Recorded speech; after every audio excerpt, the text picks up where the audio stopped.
If you look back at my episodes from this first season, right? I mean, some of the most notable ones that were unintentional round twos. One of my guests, they got a knock on their door at midnight because the Santa Rosa fire was heading their direction, and they were basically like, you have 10 minutes to get out, and their house literally burned to the ground, and they left with the clothes on their back.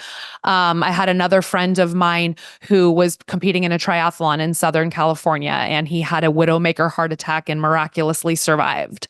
Unfortunately, he since passed on from another heart attack, but I'm so grateful that I was able to tell his story and have that preserved in time just for, his family, his friends, and to anybody that is wanting to make a change in their life, because he had made some pretty drastic changes prior to deciding to do the triathlon. So yes, certainly. I mean, stories like that now to stories of entrepreneurship, they're very different, but I think at the core there is similarity, because it still is somebody choosing to go to make a change in their life by going from a corporate environment most of the time to working for themselves. Yeah. So in the beginning, your thoughts never were, this is an entrepreneurship podcast. It's just a big change podcast.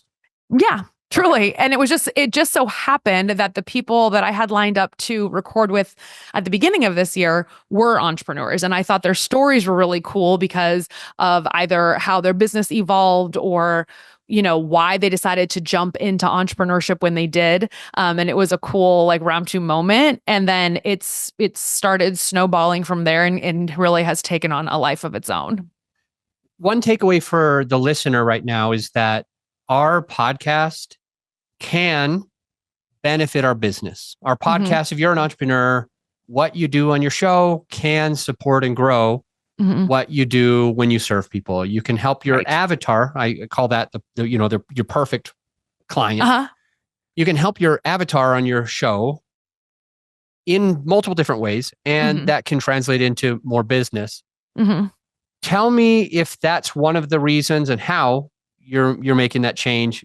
Is that one of the reasons why you're very active now and it sounds like more committed to talking on just more entrepreneurial stuff on the show lately? I wouldn't say it's the top priority. Okay. I love podcasting in and of itself. What has been so cool about it is all of the amazing people that I have met and the way my network has grown as a result of doing the podcast, and just the different people that have come my way. And then it's funny how it works, right? Again, going back to nothing happening overnight. It's people start coming your way, and then as they understand more about you, then it's maybe there is some opportunity. So now I'm starting to see different types of opportunities starting to present themselves where it's okay, maybe we can work together from this perspective or that perspective.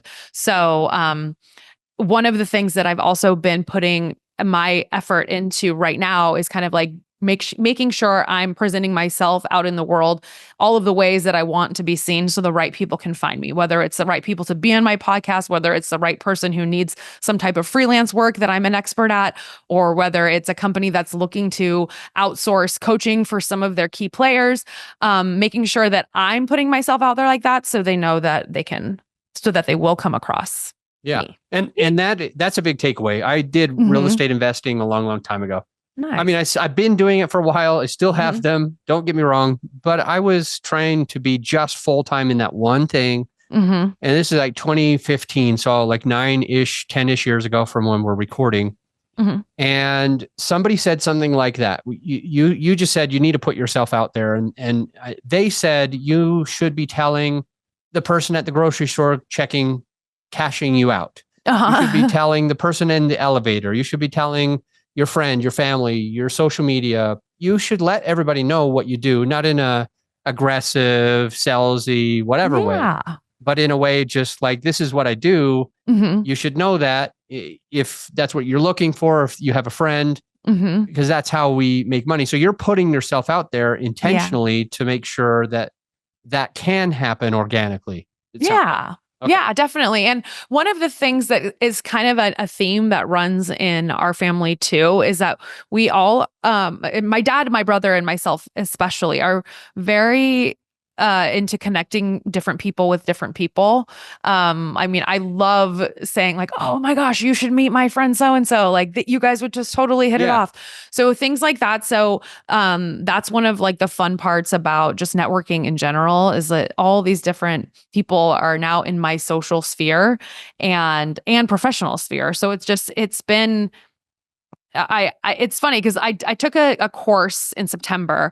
It was called Level Up on LinkedIn, and it was talking about, you know, how to start positioning yourself and getting yourself out there and not being afraid to post. And I wasn't afraid to post anything. I just was trying to more refine my niche.